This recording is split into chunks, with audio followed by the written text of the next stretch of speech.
دوستو آپ کے لیے آج کی کلاس ہے اردو کے اہم ناقدین، یعنی کہ ناقد کی جمع ہے ناقدین، اور اس کا مطلب ہے تنقید کرنے والے۔ کچھ ناقدین کے نام ہم نے شامل کیے ہیں اور ان پر بڑے اہم سوالات بھی ہیں۔ دوستو اگر آپ نے چینل کو سبسکرائب نہیں کیا ہے تو اسی وقت اس چینل کو سبسکرائب ضرور کر لیجئے گا اور بیل آئیکن کو پریس کر لیں تاکہ ہماری ہر نئی ویڈیو آپ کو سب سے پہلے مل جائے۔ اور دوستو ہر ویڈیو کو دیکھنے کے بعد شیئر کیجئے گا، لائک کیجئے گا اور کمنٹ بھی لکھیے گا۔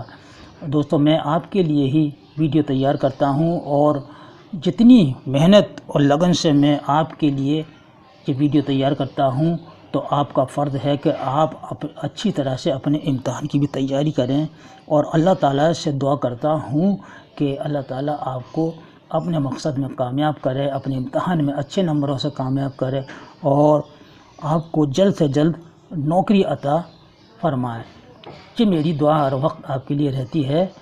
تو آئیے شروع کرتے ہیں۔ سب سے پہلا سوال، آب حیات کتنے ادوار پر مشتمل ہے؟ آب حیات تو جواب ہے 5 ادوار پر مشتمل ہے۔ پہلی بار شائع ہوئی 1880 میں، یہ میں نے سن چھوٹا سا لکھ دیا ہے۔ آب حیات 1880 میں پہلا ایڈیشن شائع ہوا اور دوسرا ایڈیشن 1883 میں شائع ہوا تھا۔ یہ بھی ہمیں یاد رکھنا ہے، 1883 میں اس کا دوسرا ایڈیشن شائع ہوا تھا۔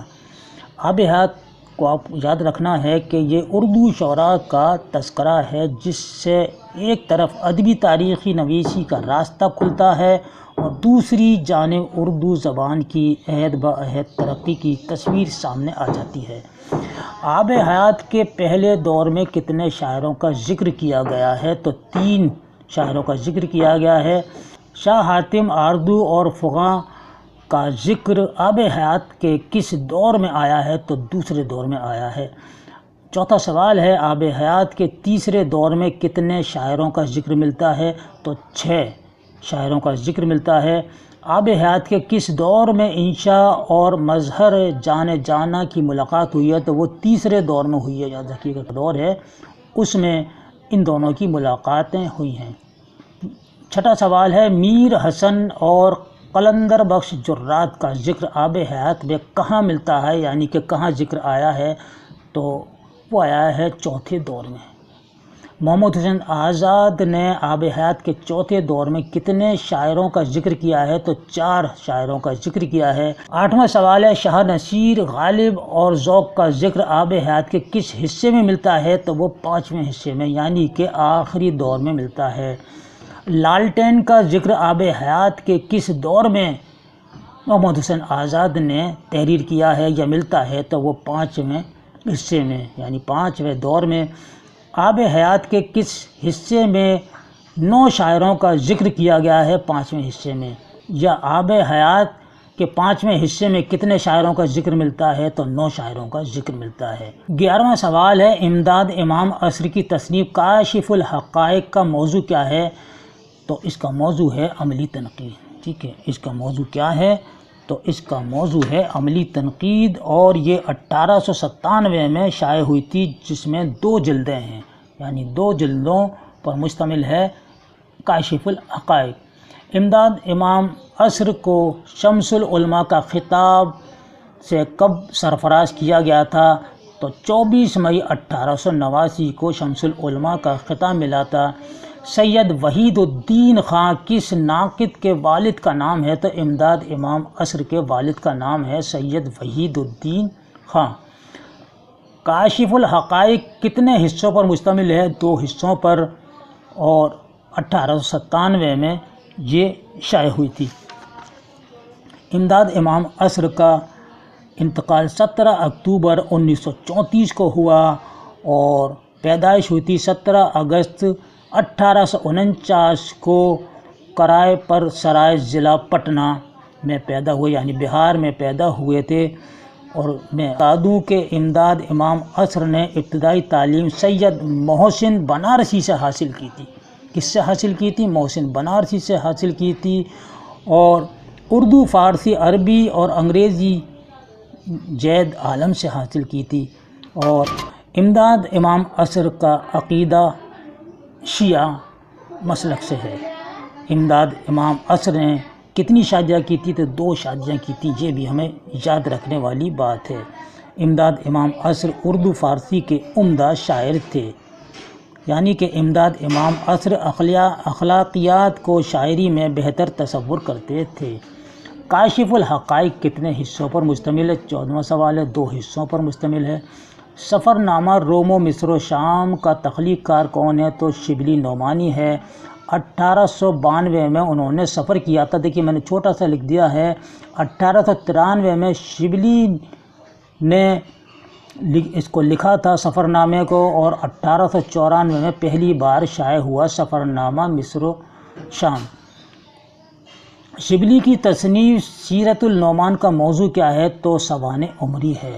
اس کا پہلا حصہ 1889 میں شائع ہوا اور دوسرا حصہ 1890 میں منظر عام پر آیا، اور کتاب یعنی کہ لکھا تھا اور شائع ہوا 1891 میں، یعنی 1889 اور 90 میں لکھے تھے اور 1891 میں سیرت النعمان شائع ہوئی تھی۔ شبلی کی تصنیف الفاروق کا موضوع کیا ہے اور کتنے حصوں پر مشتمل ہے؟ تو یہ سوانح عمری ہے اور 2 حصوں پر مشتمل ہے، اور اس میں کس کی سوانح عمری لکھی ہے؟ تو حضرت عمر رضی اللہ تعالیٰ عنہ کی سوانح عمری لکھی ہے، یہ تاریخی سوانح عمری ہے۔ 18واں سوال ہے، موازہ انیس و دبیر پہلی بار کب اور کہاں سے شائع ہوئی؟ تو 1907 میں آگرے سے شائع ہوئی تھی۔ 19واں سوال ہے، شبلی کی فارسی شاعری کا مجموعہ کلام کس نام سے شائع ہوا؟ تو دیوان شبلی کے نام سے ان کا فارسی کلام شائع ہوا۔ مکاتب شبلی کی حیثیت کیا ہے؟ تو خطوط کا مجموعہ ہے، 2 حصوں میں یہ لکھا گیا تھا۔ اور شبلی کی سر سید سے ملاقات کہاں ہوئی تھی؟ تو علی گڑھ میں ہوئی تھی 1881 میں، جب وہ اپنے چھوٹے بھائی کا داخلہ علی گڑھ میں کرانے کے لیے آئے تھے۔ اس موقع پہ سر سید احمد خان سے آپ کی ملاقات ہوئی، اور 1883 میں سر سید احمد خان نے آپ کو عربی کا پروفیسر مقرر کیا تھا علی گڑھ مسلم یونیورسٹی میں۔ شبلی فارسی اور اردو دونوں میں شعر کہتے تھے، اردو میں تصنیم اور فارسی میں شبلی تخلص کرتے تھے۔ ایک آدھ غزل میں ضرورت وزن کے لیے نعمان تخلص بھی کیا تھا، اور نعمان شبلی نے خود اپنے نام کے آگے لگایا تھا۔ شبلی نے دارالمصنفین کی بنیاد رکھی تھی 1914 میں۔ کہ شبلی کی سر سید سے ملاقات کب ہوئی؟ تو علی گڑھ میں ہوئی۔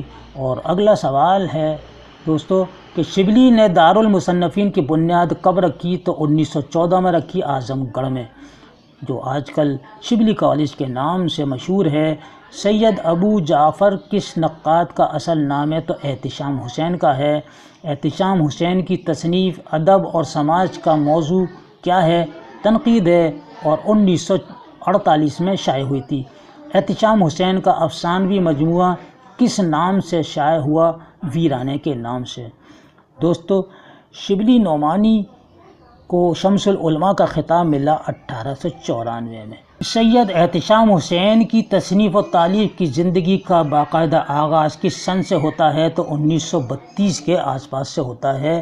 احتشام حسین کا انتقال 1972 میں الہ آباد میں ہوا، اور 21 اپریل 1912 کو آپ پیدا ہوئے تھے اعظم گڑھ میں۔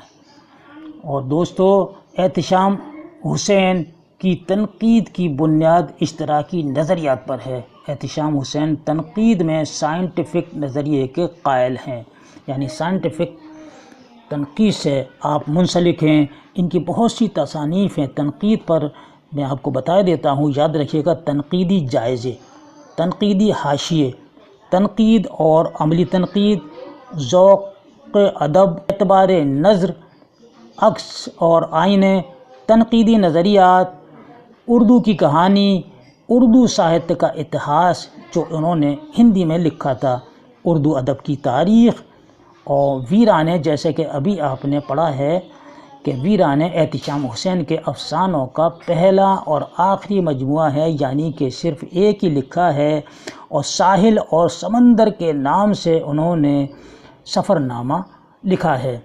تو یہ ان کی کچھ اہم کتابیں ہیں تنقید پر، اور ایک سفرنامہ بھی۔ دوستو یہ تھی آج کی ہماری کلاس اردو کے اہم ناقدین۔ یہ سوالات اور یہ کلاس آپ کو کیسی لگی اپنی قیمتی رائے سے کمنٹ باکس میں ضرور لکھ کر بھیج دیجیے گا۔